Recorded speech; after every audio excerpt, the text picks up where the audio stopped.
Like, I get it. People don't want to pay $100 for a 6-hour experience. That is very vocal. Gamers are extremely vocal about that. So companies don't want to release, here's Silent Hill 2. It takes 5 hours to beat. It'd be panned. Like, I genuinely think that would kill it if they did that. So you make it longer. And maybe it's just not for me in that respect. But yeah, I felt like I was doing nothing for 5 hours of that. Or just cut it off and you have a stronger game, a stronger narrative, a stronger experience. Yeah, I think so. But people don't like it. Yeah. It's okay. Where do you find the middle ground, I guess, right? Yeah. Everyone likes what they like. That's how it goes. But 2025 is here.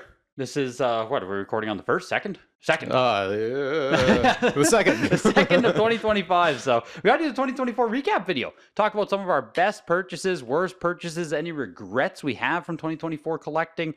And then anything you might want to do differently, any kind of resolutions entering into 2025. We've both been collecting for a very long time now, so I think we both are at a point where we kind of changed how we've done it over the years and what we seek, how we seek. And I'm curious, if you have anything going into 2025 as well, where you're going to be like, I want to stop doing X and start doing this.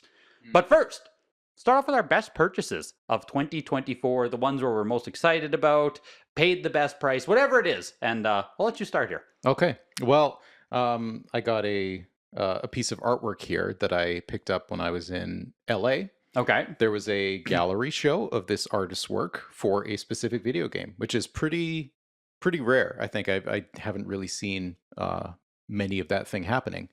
So this is the cover penciled and inked artwork for Sea of Stars on Nintendo Switch, PS5, whatever console. I chose to frame it with the Switch version because I like Nintendo. I would frame it with the Switch version too. It's the most popular collecting, so it's like, oh cool, Nintendo Switch artwork. Yeah, it's cool. And I mean, modern console artwork just doesn't really exist to this extent. So when this came up at a gallery show, I was just like, yeah, buy. I got early access. I subscribed to Patreon because I knew they were gonna do a early drop, and I bought a couple pieces. This was my favorite of the bunch. But the way this artist works, I don't know if you can see great on the camera, but probably. The way the artist works, he draws out most of his artwork in pencil and ink, and then he will digitize it and change all the necessary things that he does. So you can see, like, the moon is not really complete. It's just kind of on a small piece of paper. This was before the game really had any budget, where they made this key artwork. So most of the enhancements are done digitally, but all the basic stuff is here, like all the poses, the weapons, the expression, all that kind of stuff. Because Switch artwork doesn't exist in physical form. Yeah, most stuff is just done digital from beginning to end. So to get modern video game artwork that has any sort of traditional component to it, like a pencil prelim or sketch even. I mean, thankfully, this is not like a rough sketch. Like, it looks like... No, this is... Yeah, it looks like a nice finished piece, which is the best you can hope for. Sometimes you just get a rough scribble on a piece of paper to, Well, it's anything, though. Like, in a digital world, even getting a rough sketch on paper would be like, oh man, there's something that exists. Yeah, that's right. And so when I saw the opportunity to buy the box art, I thought the price was great. And do you want to share how much it was? I think the gallery was asking like $900 US. Like, I thought it was fine. Yeah, no, I was fine with that. Based on everything you've told me about art, always $900 feels like almost the price I would buy to get a piece of key art. Just because you have like kind of, I guess you infiltrated my brain. Yeah, that's now right. I'm like, oh, $900 US for... You're kind of biased now. Yeah. So it's like, oh, that's a decent price. That must not be expensive. Yeah, and he also, he had a bunch of actually watercolors too that was concept artwork and published in the book. I never bought any of those because I kind of wanted like the key pieces. So of course. I bought the box art, and the other piece I bought was the pencil cover artwork to the concept book. They released like a hardcover book of all the concept art for the game. And so that's the cover to that one. And he made me a nice like big foil giclée out of it, which is a nice print of it. So I didn't bring that one because it's buried somewhere. But yeah, this one I actually framed and made look nice. So yeah, that's wow. Yeah. One heck of a pickup there. Yeah, I do like that pickup. Yeah. Okay, well, I guess I'll start with the display piece then as well. Okay. And I'm going to go here for $650 US, it looks like it cost me. Okay. I was able to pick up one of my most nostalgic pieces that I wanted to grab here. And this is, if you can see it here on the camera, YouTube people, you're getting a treat today because this is really a video. Yeah. But Mario Party original advertisement banner for the N64. Mario Party 1. Of course, most people always thought it was Mario Party 3 because Mario's punching the 3 over there on the dice block. Yeah. I'm sure some of you guys have come across that at some point where people will say, oh, I thought it was Mario Party 3, but Mario Party 1.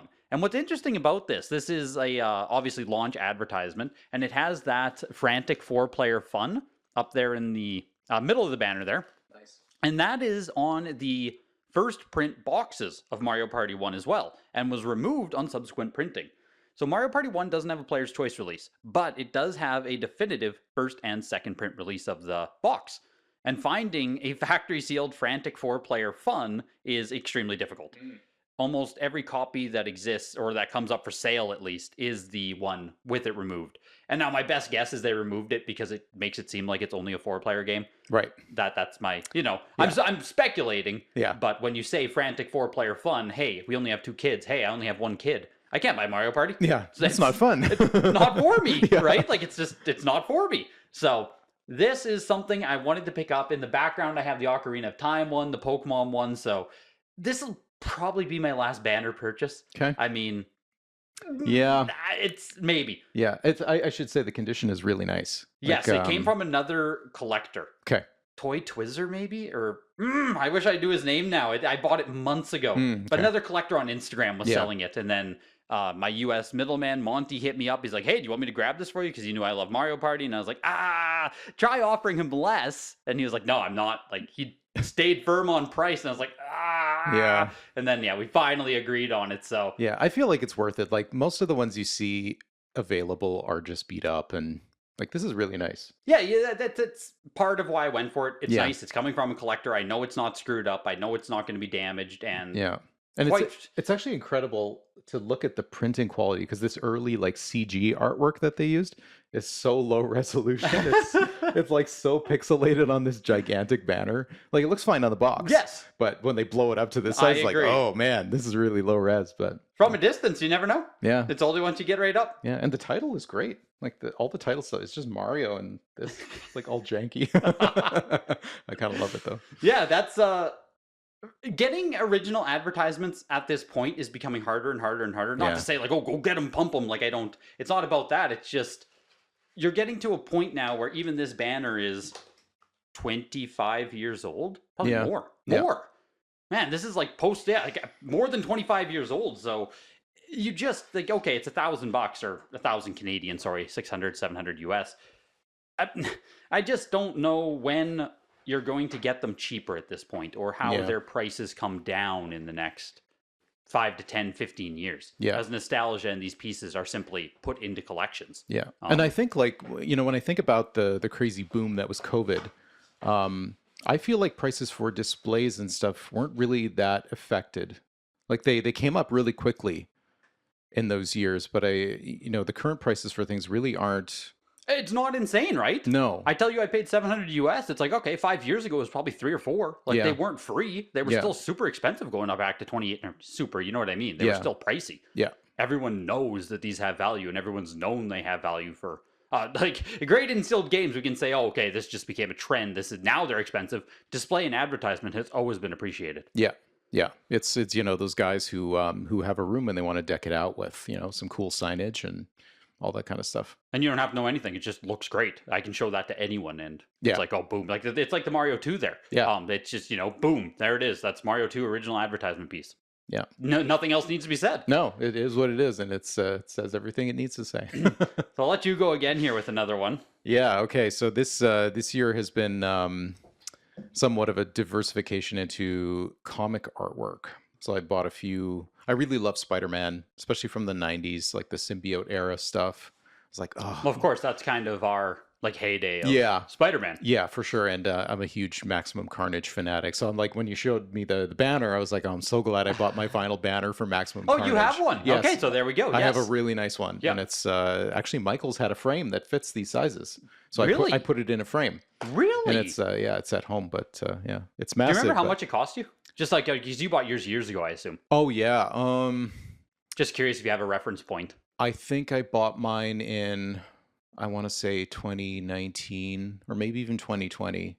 I think it was like $350 US. Expensive. Yeah. Like, yeah, not cheap. Not cheap, but you know what? Like, when I saw the condition, I was like, yeah, okay, that's an Yeah, easy buy. that's what sold me too. Yeah, so because I collect Maximum Carnage stuff, I was like, oh, I'd love a few really nice symbiote pieces from the '90s, like Carnage, Venom, Spider-Man, something nice. And this piece had been for sale on a dealer's website for a few years. He priced it very high to begin with, and I think that turned everyone off initially because it's like it's kind of a niche book, but a really nice one if you're a Carnage fan. So this is the title splash artwork. So the first page you see when you open the comic for Carnage, It's a Wonderful Life, which is the second of the solo books, the first ever Carnage solo comics that they did. They did two of them in 1996, and so this is maybe this is better if I do this here. Right in the front. Yeah. So this is by Kyle Hotz, who's the artist. He penciled and inked everything in the comic. It was written by the same writer who did the Faust comic series. So, sorry, who? Faust. It was written by the guy who did that. Too deep for me. David Quinn. He's a very renowned comic writer. Okay. Yeah. So if you know Faust in the comic books, he's a really great kind of horror writer. And Kyle Hotz's art is very much kind of on the not quite Bernie Wrightson, but like horror side of it. Like it's very expressive, very kind of gory. And these books were intended for mature readers. Is like, yeah, I well, think the artwork here, you can even just tell it's like grotesque. yeah, it's grotesque, and I think even the comic has like a for mature readers only on it, which you never see. So it's a very cool story. I highly recommend reading these two books. But yeah, this thing is really really nice. It's all the lettering is inked right onto the page. It's not paste ups. Everything is done with I think blue pencil and then hand inked with a brush. Wow. And there's like, I mean, you saw it in person. Yeah. There's all these tiny little details in the art, and there's no whiteout whatsoever on it. Like, I don't know how you do that to make something so detailed with no mistakes at all. But yeah, when I saw it, I was like, I basically, so I consolidated with myself. I was like, okay, I need to let something go to buy this because it's expensive. Yeah. Do you want to share prices on there again? Well, it was kind of a trade and cash. So I think the asking price was around, I don't know, 9,000 US or yeah. something. Okay. We're in a different, pretty serious territory. Yeah. But I had all these Pokemon cards, my childhood cards I'd graded, and I was like, oh, all those ones that you did. Yeah. We unboxed those like a year ago now. Hey? We did, yeah. So I had all those, and I looked at the case, and I was like, they're just sitting in a case. So like, I can't really appreciate these the way I can appreciate a piece of art. So I was like, I can either have those. You Or dumped I the can childhood Pokemon I can dump cards. those and get a nice piece of Carnage Wow. art. So yeah, that was the sacrificial Yeah. lamb. No, it is. Yeah. So yeah, but it made it happen. And honestly, like this piece, I have it on my shelf, and I look at it every day. Like I love looking at it. It's so detailed and so gory. I love it. That is coming into 2025 here, we talked about resolutions and things you want to do. That is up there with one of the number one things I do want to do with my collection is Yeah. consolidate more. Quality versus quantity. It just is. And so you talk about having those Pokemon cards in a box. I also have a Pokemon card collection. I have a Yu-Gi-Oh card collection. They sit inside of USPS boxes because they actually fit the cards really nice. Yeah. But it's like, okay, I have this USPS box that I might open once every 3 months to kind of look at, and that box might be worth $2,000, $3,000, $4,000 worth of cards inside. It's super nice to own this stuff. It is. I have my shelf over there with boxes of crap. It's nice to own a lot of this stuff, but I'm getting more to a point where if I'm not actually going to display what I'm purchasing, do I need to own it? Do I need to purchase it? Yeah. Just, I guess, changing directions here a little bit. We'll talk about best purchases still. There's still a couple things I wanted to show, but I bought Yoshi's Story on N64. Okay. I paid like $2,500, some Heritage. VGA 95, beautiful copy of the game. Wow, that's good. Yeah, really beautiful good. copy. But the issue is, like I'm talking about almost here, a regret for 2024 is that $2,500, I think it's a good price. And that's largely what made me purchase it. I like N64 stuff. I collect N64 stuff. I love all that. Yoshi's Story in itself is not a premier title that I personally want to own. So it's like I just put $2,500 of resources into a game where I don't think I would ever display it face out. Like, I don't think Yoshi's Story would ever be on a shelf like, boom, there it is, one of my favorite titles. It just isn't up there for me. So I'm kind of in a spot where, okay, hopefully I can just resell it. This is, recency bias maybe too. I think I just picked it up back in November, so it's like it's really in my head still. It's all fresh. Yeah. But I think I'm hoping now I can just resell it quick, even if I just like break even or get 100, $200 for it, or profit on it, and just move on. Because just more and more I'm realizing if I'm not going to display it face out ever, like if it just doesn't mean that much to me, why am I chasing these games? Versus even if Yoshi's was 2,500, I could spend an additional maybe 1,200 or 1,000 or 2,000 more and get a Mario 64. Yeah. Maybe it wouldn't be the best price in the world, but I'd be a lot happier owning it. Yeah, that's right. That'd be something you'd be like, I have Mario 64, like the iconic game. Yes, and let's say prices go down, I'm still happy to own that. Whereas if the price on Yoshi were to cut in half, let's say, it's like, man, why did I buy Yoshi in the first place? Yeah. Yeah. It's just kind of, it's like when those opportunities come up, and if you feel the price is cheap compared to the relative market, then yeah, I mean, sometimes you just spend money on stuff you don't necessarily want or need because it was just a good opportunity. Yeah, good price, right? Yeah, it's like good price trap Yeah. is what it is, though, more and more. It's like, Yeah. man, you start purchasing things just because you think it's a good deal, not because it's what you actually want to buy. Yeah, yeah, and I think you can run the risk certainly of nickel and diming yourself into losing resources into getting something you actually want, 100%. because they stack up over time. Yeah, you burn your entire budget buying, second or third rate pieces at good prices, good value, instead of what you actually want, which might be a more expensive piece. Yeah. So 2025, heading into it, you just made me think about everything there. Is I do want to do more consolidation or more deliberate purchasing. Yeah. Yeah. If that makes sense. Yeah, for sure. I found myself buying a lot of like sealed soundtracks and stuff. That sounds like this you are year. You are pivoting a bit here. I think this is new. Yeah. You know what? Well, it kind of started because I collect Resident Evil as well, and these Resident Evil soundtracks are just so hard to find sealed. So when they come up, I just buy them. Like I recently, I just won an eBay auction for a sealed Resident Evil 2 soundtrack, sealed. I'd never seen one before. Okay. So I was like, yeah, these things are like, $100, $200 at a time. It adds up. But it does. It's like it's not a crazy expensive chase. It sounds like you're having fun exploring something new. Yeah. With a franchise you love. Yeah, I think so. Yeah, and soundtracks are kind of in that like niche realm where it's like, yeah, you might find a nice one for $30 somewhere. And if good luck if you can find a sealed one. But... yeah, exactly. Yeah. I think we all need to hit that itch still with something too, and that's where I fear the Yoshis might have just been trying to scratch an itch of like action. I just want action on something. Let's just buy something. You just want the dopamine hit of buying something. Yes, and it's like, man, I need to just not do this. Yeah. But going back to best purchases, and this is kind of what I'm talking about here, we can just spend a little bit more money and get something that you actually want. 1 second.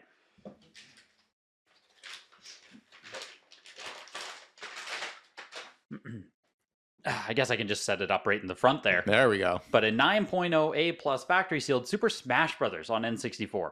So now we talk about Yoshi's story. I would never display that. Smash 64 though, like man, this is front, like this is mantelpiece. Yeah. This is Super Smash Brothers, the first one. I frickin' love this game. A lower grade copy, right? 9.0 A plus, average grade copy, whatever you want to call it. This cost me $3,500 US. Raw. Luckily, I was able to get a raw copy, grade it. Okay. I think it's worth a bit more right now in 9.0 A plus. But again, just comparing to how I feel about the Yoshis, I don't actually have any fear or regret or like, let's say the price. Oh no, it's actually only worth $3,000. Okay. Yeah. Like I'm completely fine with that. You still have something you love. Yes, I still really, really, really like this purchase. Yeah. Where even if the value of this Smash cuts in half in the next 3 years, I'm not sitting here like, man, why did I buy Super Smash Bros? Like, what was I, Whereas if Yoshi's cuts in half, I feel like an idiot because I don't love it to begin with. So I think it really is balancing that purchasing to flip or purchasing for good value versus actually getting stuff you're proud to display, proud to own, where even if the value went to nothing, you're not upset about it. Yeah. Yeah. It's difficult to kind of separate that train of thought from yourself because it's like, we buy and in many cases invest in these things, but we also love them. We're emotionally attached to them, 100%. which can be dangerous. Yes. So it's like, what items do you buy to invest versus just buy to love? It's, it can be sometimes a blurry line a little bit, but Well, I think I almost try to hedge myself. Yeah. Where it's like, okay, let's say values go up on this stuff. Yoshi's is a game I can sell. Yeah. I know that because I'm not super emotionally attached to it. So let's say, 5 years from now, prices all double. It's like, oh man, I'll just sell Yoshi's. I'll pay for the Smash and I get Smash free. But that, of course, implies everything's going to keep going up, and hedging against the upside and the downside can be extremely difficult at times. Yeah. And I know this is all like the financial side of collecting, investing and stuff, but it's when you're spending thousands of dollars, this is in your head at all times. Yeah, for sure. And speaking of that, how do you feel this year has been market wise? I would say this year has been steady, maybe a slight upcline, but not down anymore, I would say. Yeah, I feel like the end of 2023 and beginning of 24 were kind of the lowest. Yes, like those were maybe your best opportunities for a lot of stuff, but it's such a broad market that, okay, yeah, some games you can still, if I wanted to paint a narrative that the market's still going down, I could cherry pick 30 examples and be like, here you go, Jeremy, like, man, we're still, going down. But just as easily, I could grab 30 examples that were going up. And that's why I think now we're just in this kind of steady, a little bit up here, a little bit down there, but for the most part, you might be looking at a little slight uptrend, but just a lot of depends what you're looking at. Yeah. But no longer is it just like, oh, the market's dead, we're dying, like, just wait. And in 1 year from now, prices could all be up. We're now at that spot where there's that potential hope of upswing. Yeah. Yeah, for sure. I think especially when you look at the, the crypto markets popping, that always seems to trickle into 100% collectibles later. So yeah. And so is, I think, NASDAQ's at record highs, like just everything right now. It's just a very much, money's flowing again. Yeah. More than it has in years. Yeah. Coming off of COVID, Yeah. A lot of macro stuff there, but money's flowing again nicely based on, Yeah, I think so. Yeah. Do you want to do another one of your bunch? No, you can do one more here. You can, you got. Okay. Well, speaking of games, I actually bought a game. Yeah, you actually bought a game. I actually bought a game for a change. So this is the one we had talked about previously. It has now been graded and slabbed and encapsulated, and it's a real beauty. It's Ocarina of Time Collector's Edition in 9.8 A+. That makes me so jealous.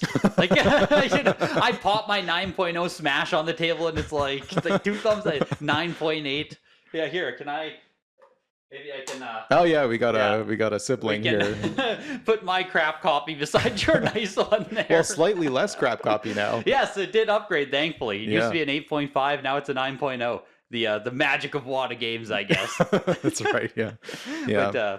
But, it's funny, getting this thing raw and looking at it, in your hand. I think it's one of those games that totally deserves its grade. Like, there's really not much wrong with it. Oh no, I saw it too when you brought it over raw. Like, it's a mint copy of the game. Yeah, I think so 9 nice. out of 10 people would just call it mint. Yeah, it's super nice. It's not undeservedly graded high at all. It's very, very nice copy. I'm really happy to own it because I think if I had to pinpoint my all-time favorite game, it would still be Ocarina. Yeah, it's just one of those, and it's like, do I need a copy this high? Like, can I just buy a cheaper copy? I can trade you. Yeah, we'll just trade. Yeah, that's right. Yeah.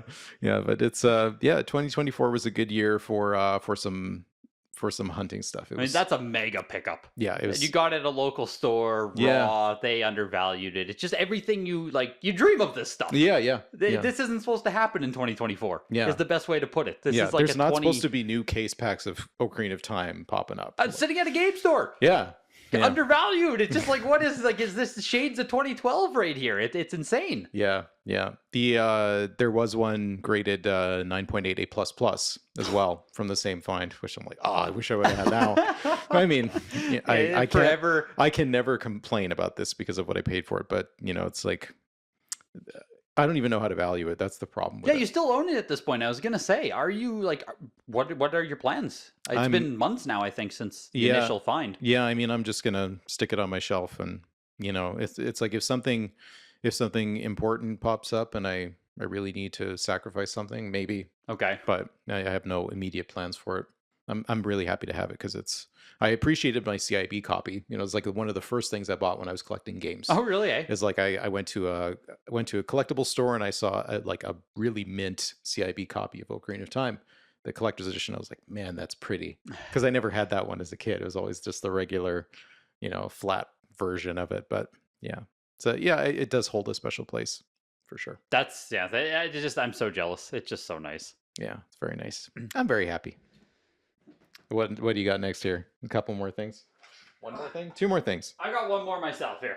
Just one more I'll share. Just one more. I've talked about, and just a quick mention here, because it is just it's a game I didn't own yet, and I really should have owned it. But I finally did pick up myself a copy of Super Smash Bros. Melee. I guess this is just a Smash kind of year, hey? Yeah. 2024, I picked up Smash 64 and Melee. It was a smashing year. Yeah, exactly. Simply smashing. Simply smashing, yes. It's crazy, though, that I can say I've been collecting for 15 years. I've done sealed games for like 13 years.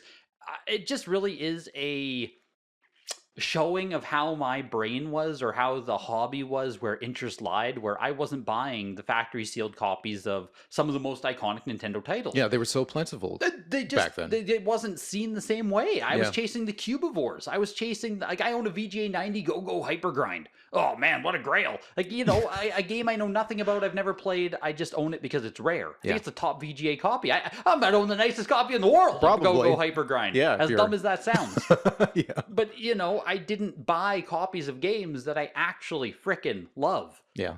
And I guess that goes back to the Yoshi story of just how I'm really trying to change my mindset here to go after the stuff that I actually love and actually want to display. Because, yeah, I want to put this Smash Melee beside my Super Smash Bros. 64. Mhm. I want to get, I own Brawl, 9.8 A++ Brawl. Like, Okay. I want to have an actual Smash shelf. Yeah. Because I love the franchise. I love the series. Yeah. And this copy is awesome because I was able to purchase it as a 9.4A is what this was originally. Wow. Off of Heritage. Yeah, I know, right? Wow. That's a 9.6A plus Okay, right there. that's pretty It's good, a nice yeah. copy. That's pretty good. So we removed the sticker off the front, cleaned it up a little bit, and sent it back to WATA Games, and, you know, your 9.4A becomes a 9.6A plus. So really, I was just hoping to become a 9.4A plus because it was a security sticker on the front. So, you know, Right. it's like, peel that off, clean it up, and maybe we can get a little bump. But it was graded 2019. Wow. Or 20, yeah, like it was a relic. Pretty early, yeah. Yes. So in 5 years, yeah, it's very possible the grading standards have just changed at WATA Games. I would assume it's a whole new group of people who do the grading. Yeah. So it's not unheard of or even maybe weird Yeah. for there to be a little bit of difference in grading standard Yeah, now. that but- happens. Like, you know, CGC changed their standards many times over the past, how many, 20 years Of course. that they've been, you know, it really depends on what you see. You know, the more sample size you get, the more you kind of see what's common for each generation, and you kind of, I think, adjust things based on that. The standards, like WotC Pokemon Hollows in PSA 10 are supposed to be impossible now. Like, Yeah. PSA just doesn't give them out if you have old Pokemon cards. So I know. Yeah, I was gonna, did you get a single I got 10? plenty of 9s. Yeah, I Yeah. don't think you got a single 10, did you? No, On your- I got a Yu-Gi-Oh 10 Yeah. with my Jinzo. Yep. That- I got pulled Yu-Gi-Oh from a 10s booster. too. Yeah. So it was the same. Some of my original booster cards in Yu-Gi-Oh were able to get 10s. I Yeah. didn't get a single freaking Pokemon 10. Yu-Gi-Oh when I is much submitted. more durable. Maybe maybe that's all it is. Yeah. It's crazy, I guess, how hard PSA is on the little micro hollow scratches on the WotC cards. Yeah, they I feel like those things, even when I was a kid, when we were collecting them, like we always kept them like nice in binders, and feel like you breathe on the hollow and it just scratches. It just gets the micro scratching. Yeah. So, Yeah. But that's kind of, 2019 to 2024. Yeah, some differences there, but I think I paid 500 Canadian, 400 US, something like that. So with decent price for a 9.4A, fantastic price for a 9.6A plus. It's very nice. Yeah. So Yeah. that's going to go right into the collection. Everything I'm showing here is right personal collection stuff, right? That's why it's the best purchases. So Yeah, that's right. staying in the collection with the Mealy. Yeah, Smash. It's such a great game. Like when I played that game at EB Games when they had the kiosk. Oh, you have memories of that's yeah, crazy. Yeah, at EB Games in Southland Mall. They had the GameCube kiosk with Smash Melee, and I was like, that's I played it, and I incredible. was just like, oh, like this looks so Did good. you come off Smash 64? Yeah, it was a game I never owned, but that I rented plenty Yeah, of times. that's what we did too. We rented it multiple times. We had friends who owned Smash 64, but we never owned it ourselves, unfortunately. Yeah, yeah. And so when Melee came out, and I tried it, I was just like, wow, like that game looks amazing. Like you could see every little hair on their head. And man, maybe it's a conversation for another episode, but generational leaps were crazy. Yes. Like it was just crazy. Coming Yeah. off N64 going to GameCube was a crazy It was a generational leap. huge leap, yeah. You just don't get that now. Yeah. It's hard for me to even be excited about a new console because it just doesn't matter. Yeah. But back then it was everything. Yeah. Yeah, it is really nuts. Like even, the GameCube Resident Evil remake, like that game looked so good. It still looks good today. Yeah, the GameCube holds up. Yeah, it does. That's yeah. the thing is we got that first era of like modern-esque graphics. Yeah. Where, you know, it became much more incremental. Yeah, especially if you have like a GameCube with the S-video cable, like the higher Is that resolution. super, super expensive cable that you can buy, or is that something else? Yeah, it is. The, Okay. the original OEM one, yeah, it's expensive. Yeah, It was like a $200 cable or something. yeah, to you can have get that. like you can get a $10 You can buy one. knockoffs now. Okay. Yeah, it's totally fine. But I did get one when I still had my GameCube, and it's a noticeable leap in resolution. For sure. Really? Yeah, it smooths everything out. Like Metroid Prime looks great with that cable. Fair It's enough. very, I need to. very hazy without it. So it definitely helps that era of gaming for sure. One more here you have to show your Okay. best purchases. Then we can do a quick little bit of worst, and if you have any resolutions yourself you want to change. Yeah. Okay. Well, you know, if I'm being honest, I don't know if I'll ever top this one. This is a lifetime as purchase. long as I live. But so we had talked about this on a previous episode, but this is the original hand ink painted logo for the first Mortal Kombat game in 1992. So this is the very first iteration of the logo which was published onto anything. So all the really early advertising inside the promo comic that was done for the game, by John Tobias, he penciled and inked an entire comic book that they would mail out to people. Jeez. Yeah, so that this logo in this form is published in that comic book. It's on the actual arcade cabinet, on the sides, on the front. Every logo you see on the original arcade cab is derived from this one.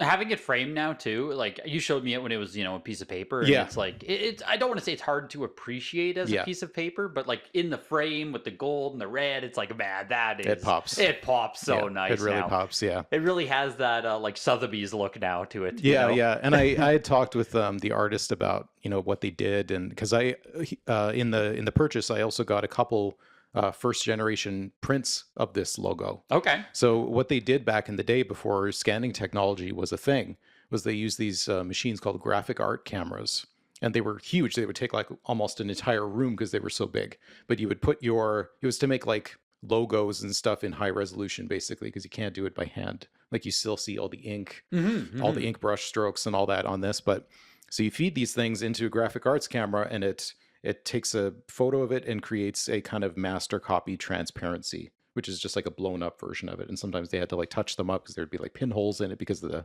inefficiency of the technology. But yeah, so once they do that, then they can reproduce the hand created artwork onto print materials in pure black. Interesting. So that's the way they can make copies of it and make super high resolution. Yeah, even back in the 90s. Yeah, back in the early 90s and 80s, you know, these things were around for many years. But, you know, as soon as scanning technology came around with a computer, that kind of made those things irrelevant. It sounds like it made life a lot better, though, too. Yes. Like, that sounds Yeah, you don't need a whole room to have a graphic arts camera. Exactly. Yeah. I assume this is being kept indefinitely, forever. Yeah, like, I can't imagine, I can't imagine parting with something like this. It's just... When you're an old man, this is kind of has its own dedicated room type of thing. Maybe. You know? Maybe, yeah. The showroom lights. Yeah. I mean, you know, but the thing with Mortal Kombat is excuse me, there is artwork, like there's comic book adjacent artwork, there's kind of advertisement artwork in various forms, but there's really nothing directly associated with the games because soon after they made this initial artwork for the cabinet, they digitized everything as soon as my cable just ran down here. So they basically just they took these early logos and they, you know, as soon as the game started blowing up, it's like, okay, we need to throw money at this thing. So they digitized everything. They made kind of a 3D rendered version of the logo, which is still the same as this one, and then they put those onto all the game boxes basically. So this is really the only thing you can get as far as like directly game associated artwork goes. Yeah, and that just I think it's the penultimate piece of video game artwork anyway, unless you can get like original sketches of Sub-Zero and stuff. I don't even know if concept art exists for that. It does. Okay, there we go. And yeah, it is all, I'm sure, very lovingly retained by John Tobias, who's an incredible artist. Okay, so he still has much of it, eh? Yeah, I think like all the interior comic artwork, all that for the first two promo books. Yeah, I think he has all that stuff. Yeah, apparently it's on display at a museum in somewhere in Chicago. I heard this, but I don't know which one it was. But yeah, gotta make a road trip. If you look it up, yeah, you can go see some cool artwork. So just changing direction real quick here. bit of the worst purchases. I know, like we've already talked so long, so I don't want to keep going here like too long. But worst purchases that I could find in my 2024, because even though we've been doing this forever, like we still screw up. We still Mhm. screw stuff up. It's inevitable. I bought a copy of Grunty's Revenge. I don't have them with me. Obviously, they're like that's why they're the worst purchases. They're gone All I already. did was lose money on it. Yes, but I bought a copy of Grunty's Revenge on Game Boy Advance, one of the Banjo-Kazooie games. I was looking to get like a 9.8, 9.6. Super nice copy, right? I love Banjo-Kazooie. Purchased a copy raw off of eBay. Got it graded 9.2A plus. Great. Fantastic. Lost $100 on that. It's one of those things where I'm using the middleman in the US, so I don't get to look at the games in my hand. Right. So I get like, oh yeah, eBay photos look good. 9.2. And that's why when a lot of people are like, hey, how does this look in photos? The best you can do is give a general range. It's like, oh man, it might be a 9.4, it might be a 9.6. I don't see anything in the photos. But until you have these items in your hand, you're kind of guessing, Yeah. unfortunately. There's also a copy of Driver on PS1, Black Label. I don't know if you know, Driver's actually like quite expensive, quite sought after. Oh, really? Okay. Mhm. It's Interestingly. it's a jewel case or long box? It's just jewel case. Okay. Jewel case PS1 Driver. Dead franchise now. Yeah. Not one I ever got into, but bought a copy of Driver on PS1. I think it was like 300 US, maybe 200 US. Good price. Like I was going to resell it for a lot of money because I don't care about Driver. Got it graded spine fading. 9.0 A plus on it. Okay. So thank God, I only lost $50. The kind of strength to Driver here, even a 9.0 A faded copy sold for I think 276 US or so, 280 US, which like, turn that into a 9.8 and you're looking at a game worth thousands. Mm-hmm. Still lost $50 on that. Again, spine fading. It's this kind of things you just can't see. And one other one I just want to quickly mention. I bought 5 games at Certified Link. This was back in August or July, the last time Certified Link took place. And it was decent titles, man. Like, we're talking Virtue's Last Reward, Shadow Hearts, Wild Arms 4, PS1 Long Box, Return Fire. All of them solid grades, too, like 85 plus, 90, 9.8. Paid around $100 to $200 US dollars for each of them. Great prices, I thought. This will be fine. We can flip some games, we can make some money. They've been sitting on eBay rotting now for like 6 months. Really? No offers, no nothing. And I'm only looking for like $50 profit. I am not trying to juice these things. Like, Right. all 5 sell, I might walk away with like $200. Yeah. I am being extremely reasonable. Wow. And 0 offers, 0 anything. Hmm. So it's not that it's like terrible, but it's like, man, there's, $1,000, $1,500 just rotting away on games that I'm not keeping. They were bought just to flip. And like, anytime you buy, it's kind of like the frequency of money or momentum of money. There's a word there. Velocity. Velocity of money. Yes. What's the most extreme term? Velocity. I think that's what it's called though. But you need to be having your money move. Yeah. Once you stagnate for 6 months, it's just like, okay, that $1,500 opportunity cost becomes way too expensive at that point. Yeah, especially when you're dealing with stuff that sells close to market value. I'm not looking for a lot of juice. Yeah. So it's like, now I've stagnated on this for 6 months. It's just like, oh my gosh, man. So I would just straight up call it bad purchases. I might not lose money on them, but like putting that much resource into To have them sit. to nothing. Yeah. Is a lot of opportunity cost and just a lot of nothing eaten up. Yeah, I definitely hear that. I'm trying to think of some like bad purchases. Really, as far as games go, I've had a few things come from eBay that arrived damaged because they were poorly packed.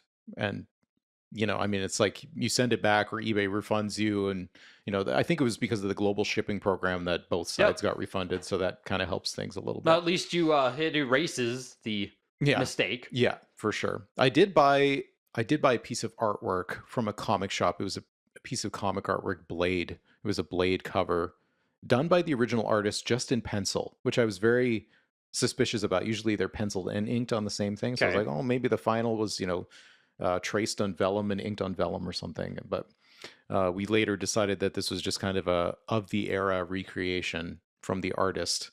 But I bought some graded comic books and the art got tossed in for free. Okay. So I managed to just sell those comics for exactly what I paid, and the art is like of no consequence to me now. But the art is essentially worthless. I don't know. Yeah, I mean, it maybe is a couple $100 at Yeah, most. okay, yeah. Yeah, I was hoping it'd be like, a $1,500 to $2,000 piece, but we contacted the artist and the original inker, and they're like, yeah, I definitely inked the original back in the day. So it's like, well, I guess it is just a recreation of the 90s when it was originally published, but yeah, so I guess that was maybe my worst art purchase. Okay. Yeah. Which isn't even that bad if that's your worst. I mean, It's it's not a bad. miss, Yeah. but you didn't lose money. You didn't lose money on anything this year? Nothing? Well, I very rarely sell anything, I so guess.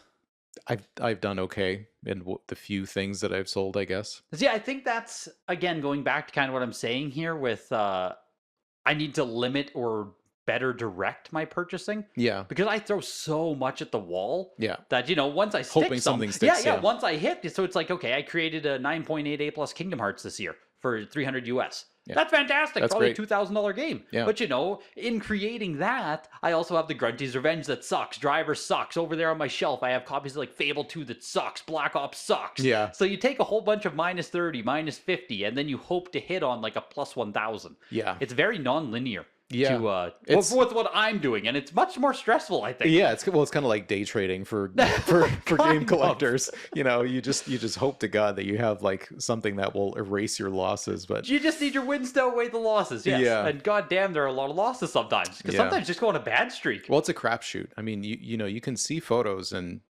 it's only as good as the person taking the photo, and you can't always see everything. No, you just can't. So And I'm not handling them myself because I have to use a middleman because I'm in Canada and shipping make it in customs. There's a lot of hurdles yeah, that just make screwing up very easy. yeah, for sure. So Yeah. those are going to be my biggest resolutions there is, just limit what I'm doing and try to change how I do it. I'm just curious, last things here. How do you want to change 2025? What do you want to do differently? What do you want to... Sometimes I feel like I get caught up in buying stuff that I don't necessarily need, and that I should maybe reserve stuff for the stuff that I really want. But the thing with like the art game is you never know when something comes up. It could be 5 years from now. Could be next month. You just never know sometimes when things pop up. It's like this Mortal Kombat logo. It was so fortuitous. It was like, okay, the guy was willing to sell and I had the money at the time. It's just kind of as simple as that. You never know. You just never know. So I think I would try and maybe save up more for a few bigger things. Do you find that you also just get that itch where you just like, say you haven't bought anything in a month? You just like... Oh maybe, yeah, I like think we all do as collectors. It's like, I you just got to shoot buy on, something. yeah, you just shoot on a piece of art where it's like, man, this is like a 5th tier piece. I don't really care, but like, hey, I made a purchase. Yeah. Yeah. Some action. Yeah. I mean, at the end of the day, we are buying assets, which helps. We're not just like I'm just going to go buy Is that a brain trick? Like, I get it. I get what you're saying, but is Yeah. it like a cope? Maybe. Yeah. I think if you don't know what you're doing, it can be very dangerous for sure. But I think like at this point, we have enough experience that, even when we just like, okay, I just want to get something new for the collection. You still go through that process of like, okay, is this worth it? If I need to sell it, can I do well on it? Can I get my money back? We're not just going to a store and buying a $500 game console or something. I guess that is the biggest difference when you, I guess. We understand how value retention works. Yeah. What price to enter at so that you have an exit price that also makes sense. Yeah, you just hope you have enough knowledge at the end of the day to really do well on something. It's like, that's the best case scenario. Is that hope and a prayer? It's like, what if I put this Carnage piece up for auction? Like, would I get the original price I paid back? I don't know. It was pretty high to begin with. That's an interesting thing too with the art world is auctions versus bin. Yeah. The price fluctuation can be huge where maybe you are the only idiot who is willing to pay 8,000. Yeah. And if it auction or whatever you paid for it, Yeah. And if you auction it, it sells for 5. Yeah, it's entirely possible because like it's part of a book where pages have like never sold. Okay. Like, people have theoretically one person has every page from the book except for this one. And so it's just one of those things they don't have a market precedent really. I was going to say, so no comps is both a blessing and a curse. Yeah, and to be fair, when I was looking for a nice Carnage piece, it's like there's nothing. Like no one wants to sell anything. All the Bagley covers from the Spider-Man run are $100,000 now. Oh, It's like, yeah, those transact? At $100,000? Yeah, one recently sold, one of the Maximum Carnage covers. Oh my sold at God. Heritage Auctions for 120,000 something. Mark Bagley with Carnage on it and Yeah, all that's the villains. insanity. Yeah, it's a nice cover. So it's a level of money, you know. We talk Yeah, about like that's $1,000 way games and beyond stuff. me. It's like, So it's like, you know, can I just find one nice piece of Carnage artwork that's not panels, that's like a full splash or title page or, you know, cover would be great, but yeah, like I couldn't afford that. But yeah, when I saw it, I was just like, you know what, it's got everything I want in it for a Carnage piece. It looks great. It's a title splash. It's from a great book. I was just like, yeah, Pokemon cards go. Bye. yeah, fair enough, right? Dump those. That's what happened, yeah. So it sounds like we both just want to be a little bit more conscious Yeah. about the purchasing. Yeah, I think so. And, you know, to really go through what you've accumulated and say like, okay, what don't I need? I feel like that's going to be an endless cycle at this point moving forward. Just having done it so many years now, it's like every year I need to trim, consolidate. Yeah. Well, you can't just keep throwing money. It's yeah, you can't. You don't have space. Yes. Like you just don't have physical space. Yeah, you space. can attest to my house at this point. This room, we're like surrounded by. I'm not much better. I have an office too, and it is just brimming with art shipping boxes and portfolios. And... Yeah, like this room is like collapsing in on us because there's stuff behind us, stuff in front of us, there's stuff on the walls. I feel like every time I go into that room, there's less space to walk. I'm like, God, like you need to do something. There's a breaking point. Yeah, that's right. It sounds you start like to feel like you're closed in a little bit. It's eating you alive. Yeah. Like it's like I don't have space. Yeah. Period. And that was like literally the best thing about when I used to own a house. It's like I had a whole house to put art on. If I had a house, we double the yeah. you know. But you know, you can there is a trade-off where you can properly appreciate it. You know, I agree. It has its own space. You can properly set it up and make it look good. It's like when you just have a room or an office. Maybe getting a larger space is not what I need to do because I would be like a justification for more shit. Yeah, right. Right? Like, not what I need to do. Yeah. But we're definitely curious to hear your own 2025 goals, thoughts, best purchases, regrets, all of that stuff. I mean, I guess 2020. Did I say 2024? I don't even know which one I just said there. What year is it? Yeah. Tell us how your 2024 went. Let us know what you're looking forward to in 2025. Make sure to rate and review if you're listening to the audio. Make sure to comment on YouTube. Let us know your comments. We appreciate it. And thanks for listening, guys.